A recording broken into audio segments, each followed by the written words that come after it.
Did you ever work for Bill Watts? Yes, I did.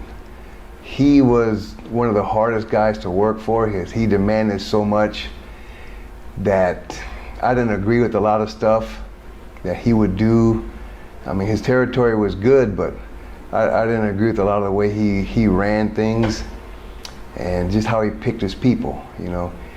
To me, he was a tough guy, but he wanted to be surrounded by tough guys that made him, you know, like the king of the tough guy, which he had a lot of tough guys with him, but he wasn't all that talented, I didn't think, you know.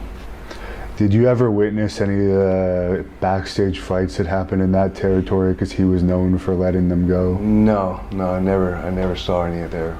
Who did you feud with when you were there? They teamed me up with Wendell Cooley. Okay. And we were basically, because Rock and Roll Express had just left when we got there, and they tried to make me and Wendell the next Rock and Roll Express, and it's just, we weren't that small to do the high-flying stuff that they could do. And there was Dick Slater there I started feuding with after we split up, with Wendell and I. I started feuding with Dick Slater, Buzz Sawyer, Hacksaw Duggan, you know, we got a couple run-ins there with him, Jake Roberts. There was a lot of guys that were talented, but wasn't for me. That territory wasn't for me. What was Buzz Sawyer like? Because we've heard that he was a little nuts. He was not a little, he was a lot nuts, but he was another amateur wrestler that was really good in his sport. But when he got in that ring, he was all business, you know. And he was one of Bill Watts's pit bulls. You know, he tried to use him to hurt people, which he never hurt me because I knew him from school. You know, he was younger than me, but I knew him back then, and he knew I was too, and we never had issues. Okay. At what point did you start wrestling for Crockett?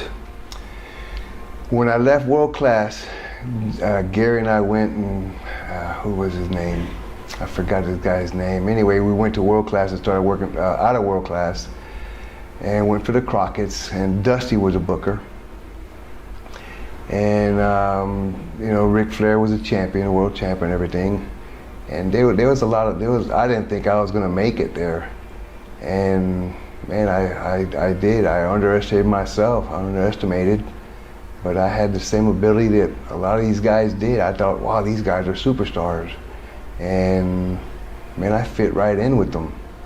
And I felt confident because they were putting me over on a lot of these guys that I would look up to, you know. I never met some of these guys, you know. And when I got in that ring, it was like, they're following me, you know. And I'd call some matches, and they were right there, and they worked with me. And when it was time to do their job, they did their job for me. Nikita Koloff, hell, all of them worked with me, and they did their jobs, you know.